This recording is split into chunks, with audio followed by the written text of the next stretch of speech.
Robert Kiyosaki ने कहा paper money ये आने वाले टाइम में एक टॉयलेट पेपर की वैल्यू रह जाएगी। Is this true?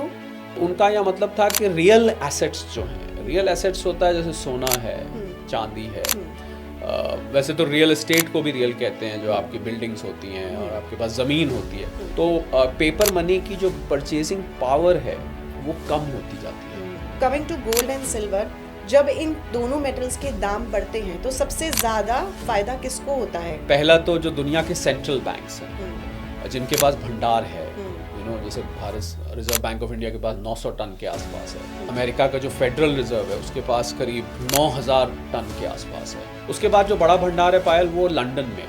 भारतीय घरों में बहुत फायदा होता है। लॉकर में पड़ा हुआ gold, is it safe? Not at all.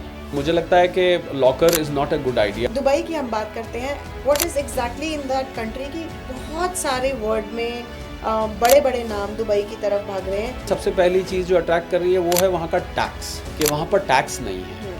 Infrastructure उन्होंने इंटरनेशनल बना दिया, तो इस वजह से वो लोगों को अट्रैक्ट करता है। चाइना से कितने पीछे, कितने ईयर्स पीछे? China is very wearing. ऐसा नहीं है कि पूरा का पूरा चाइना हमसे आगे। सोने का अंडा देने वाले बिजनेसेस जी, सेक्टर्स कौन से होंगे?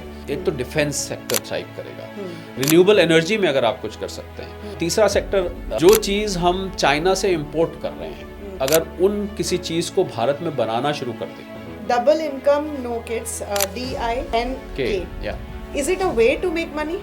From a financial point of view maybe yes, कि आपकी डबल इनकम, पर मुझे लगता है इससे जो भारत की जो संस्कृति है वो डिस्ट्रॉय हो रहा है। मुझे लग रहा है वो इंस्टीट्यूशन ऑफ मैरिज इससे कहीं प्रभावित होता है।